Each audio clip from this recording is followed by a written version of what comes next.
I'm really excited to be joined today with Alex Shakhov, who is an email deliverability expert. I've personally hired Alex to help me with all of my email issues and highly recommend him for other clients that we work with. So if you can, Alex, would love to learn a little bit about you and your background and how you became an expert in email deliverability. Thank you, Elena. It's really a pleasure for me to be a part of this conversation, and I really hope that it will bring a lot of value to real estate agents, teams, and simply to anyone who is looking to improve their email marketing experience with leads. So I fully integrated into the email deliverability business over 5 years ago when I realized that there are many business owners who run their companies alone with no support from sales and marketing teams. They have to learn from their own experience, and marketing was never their strongest side. I believe that since 2013, I'd been working as a business development manager at different companies where I was responsible not only for cold calling, but also lead generation, cold outreach, and email marketing, of course. And I had no technical background. I mostly knew the basic things like how to do research, send emails, and design templates in MailChimp. My knowledge was very limited to the app interfaces, and I had no idea how everything worked on the back end. This was the same for anyone who has ever worked at a company. I had my scope of work, and I was not allowed to go beyond it since there were always right people for those things who could assist if needed.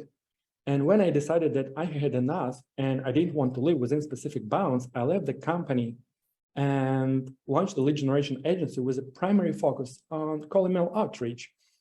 And email deliverability was crucial for this. So I started learning about what affects deliverability, how to improve email open rates, how to influence email engagement, and how best to send emails to get the most out of email marketing. And actually, my learning process was quite simple. I delved into the MailChimp documentation and spent a week reading it from start to finish, making notes. Then I went into the SendGrid documentation and read it as if it were a new book. I did the same for HubSpot, ActiveCampaign, and other email service providers, analyzing my notes and comparing the pros and cons of these ESPs. And over the course of the last 7 years, I launched 3 businesses and was involved in a few more as a consultant. And every time I searched for a solution that worked best for specific business needs. For instance, if your business focuses on selling properties, they are less likely to go on LinkedIn, scrape a list of contacts, and run cold email outreach campaigns trying to sell house to random people, right? Thus, there would be entirely different logic behind their email marketing strategy, starting from the email infrastructure that would be more suitable for those types of email activities, ending with the email tools and software providers that they should use. Very good. Thank you for sharing that background. So diving into the first question, what are some common reasons that emails show up in spam? Emails can go to spam due to multiple reasons, and the root cause for each specific case should be investigated individually. However, all of these reasons can be separated into 2 categories. It's email marketing strategy and email server configuration. And the most important thing to always keep in mind is that emails are not simply going from the point A to point B, like most people are when they jump on a plane and fly from one country to another. For us, it's just a point A, point B journey. But for the plane, it's a combination of careful navigation, coordination, and numerous factors that ensure a successful journey. Sorry, that's not probably a perfect example, but that's what first came into my mind as to a Master of Science of Aerospace Engineering. So just like planes, before emails land into our email accounts, they have to pass a lot of verification checks, algorithms, and spam filters on the incoming email server. And the final decision on where to put your emails is based on the DMARC policy of your email server and your domain reputation, which improve or degrade according to numerous different factors. For instance, did you know that there is a significant difference between whether someone opens your email and removes it and someone removes it without even opening, or that it's much better for your domain reputation to have 30% of email open rate and 10% of engagement rate rather than having 70% of email open rate with a 0% of engagement rate. And these 2 examples could easily lead to email durability issues, even if you don't do anything wrong. For example, you don't use spam trigger words in email templates, your email bounce rate is less than 3%. You always include an unsubscribe link to comply with CAN-SPAM regulations, and your email subject lines don't sound spammy. Even if your emails are going through a healthy email infrastructure and the email server is well configured in accordance with your email technology stack, without conducting email marketing the right way, you can easily damage your domain reputation due to a lack of engagement with your target audience. And this could result in email deliverability problems. Cool. So you just mentioned earlier a little bit about CAN-SPAM. Can you expand into what that is and how that can affect email deliverability? Yeah, sure. So CAN-SPAM Act is a law that took effect in, I believe, a year of 2003, and it requires all companies that run email marketing to include specific information in the email template. Each email must contain such information about the company, like physical address, corporate phone number, legal company name, and so on. A key aspect of this law is that every company must include an unsubscribe link valid for at least 30 days to allow recipients to easily remove themselves from the mailing list. When it comes to the address or the phone number, many companies don't include this information because it's not so easy for incoming email server to verify whether this information is present in the email template, and if so, whether it is correct. However, in the case of the unsubscribe link, every email server could easily check whether your email includes this link or not. If your domain consistently violates this regulation, there is a high probability your emails may start being classified as spam.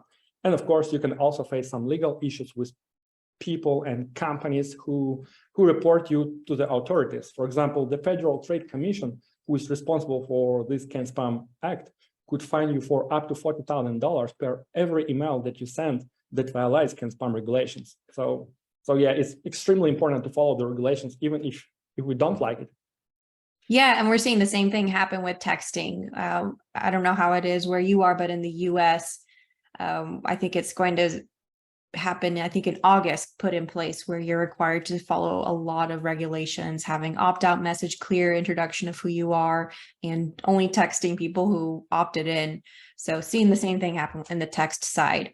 So can you explain the role a little bit of an email server and how that affects email deliverability? Yeah, of course. So email servers play one of the most important roles in email security and deliverability. An email server is like a post office, the one to which you go to send a letter to a relative in another city or even country. To ensure your letter will reach the final destination, you have to make sure that the post office is legitimate and that your envelope is addressed and signed correctly.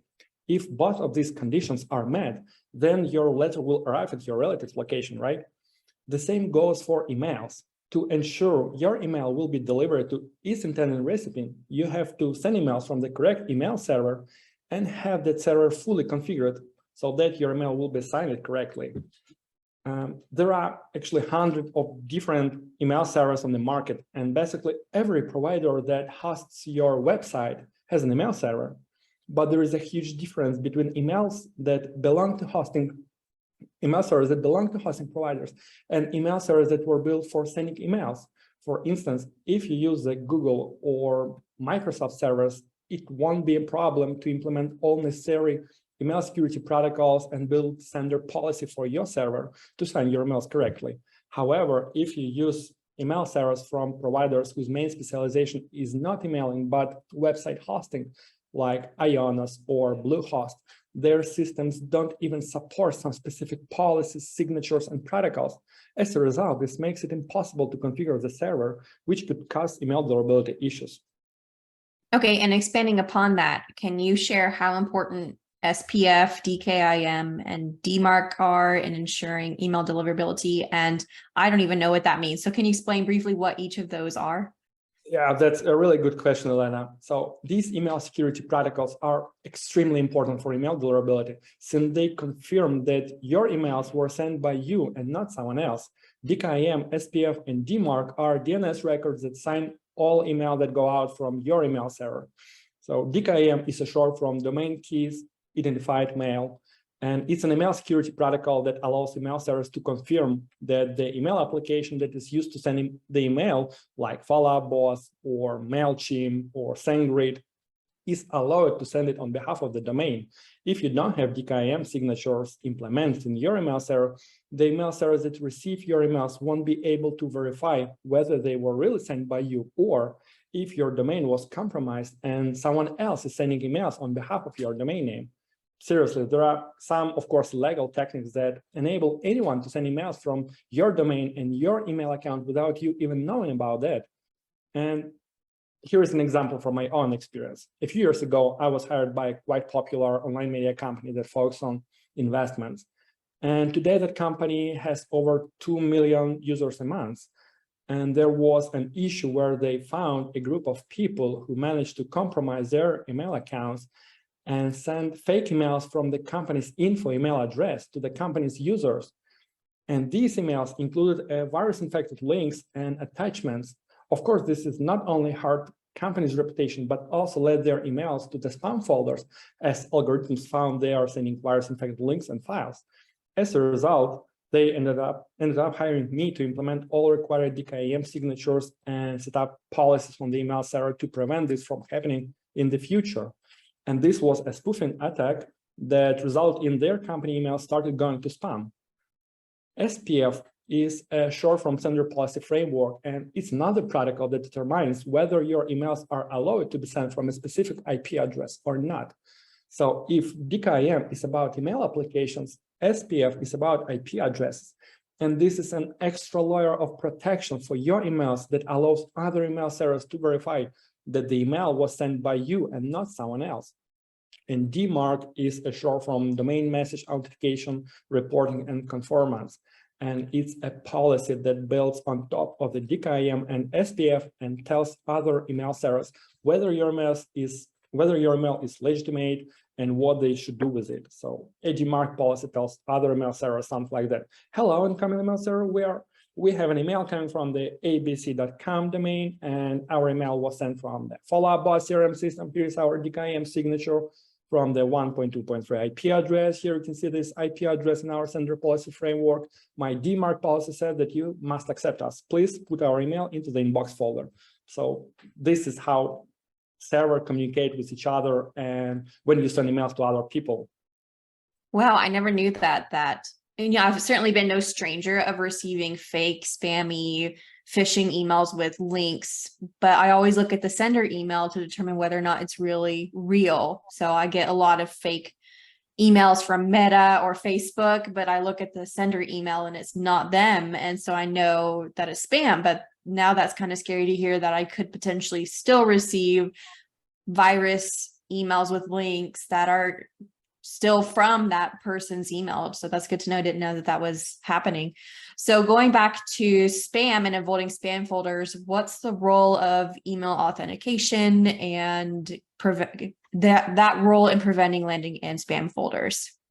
Yeah, so email authentication plays a crucial role in preventing emails from going to spam. Email authentication confirms that your email server is well configured in accordance with your email technology stack. Thus, you're a legit sender. To authenticate an email, you have to implement DKIM signatures for all software that are used for sending emails from your email accounts and build a correct sender policy framework. If both DKIM and SPF are present on the email server, that indicates that your emails are allowed to be sent from that server. As a result, they should go to the inbox folder.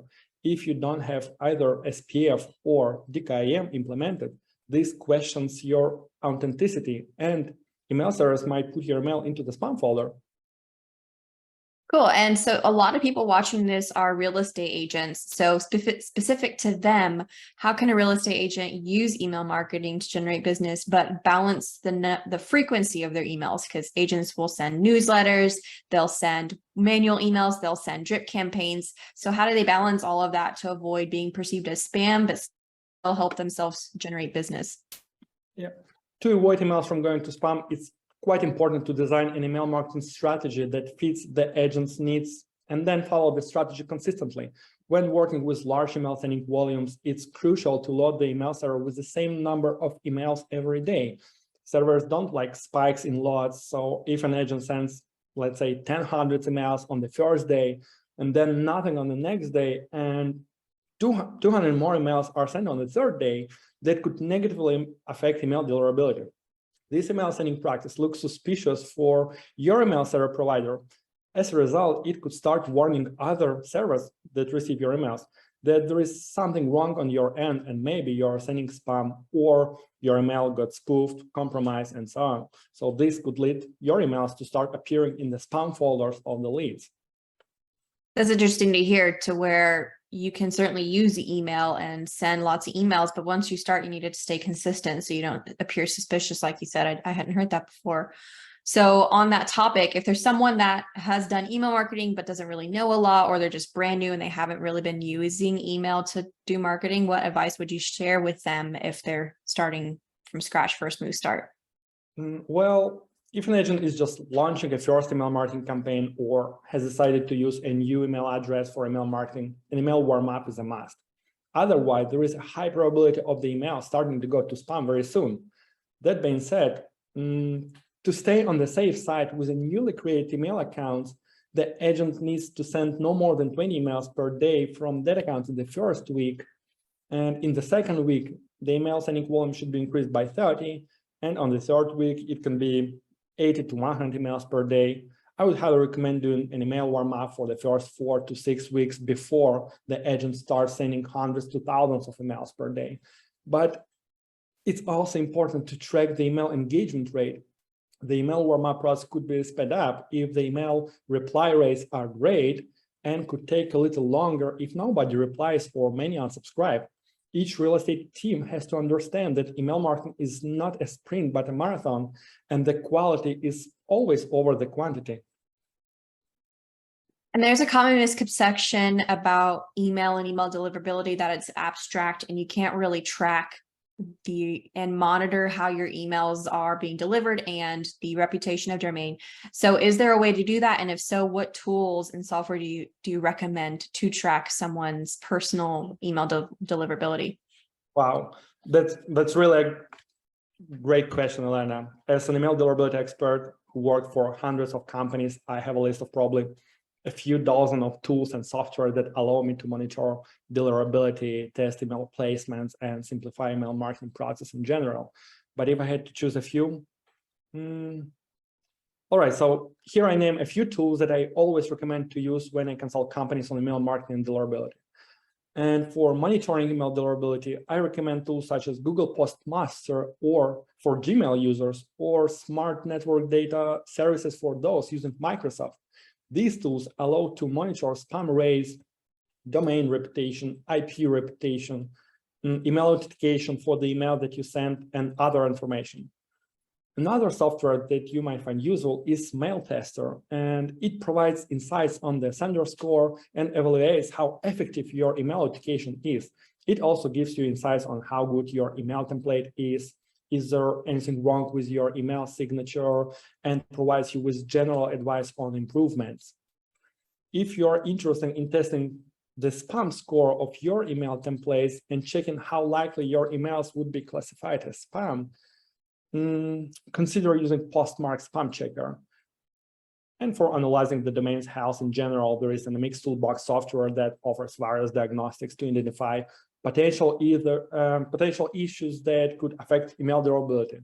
But even with the help of all of these tools, you have to pay maximum attention to the content, list hygiene, and target audience segmentation. Email marketing is a complex task that requires consistent involvement. Okay, so let's say someone followed all of your advice and they followed all the best practices for setting up their email server and domain, and now they want to start using it. They warmed it up properly. How quickly can someone expect to see the improvements happen with their email deliverability once they've done those things?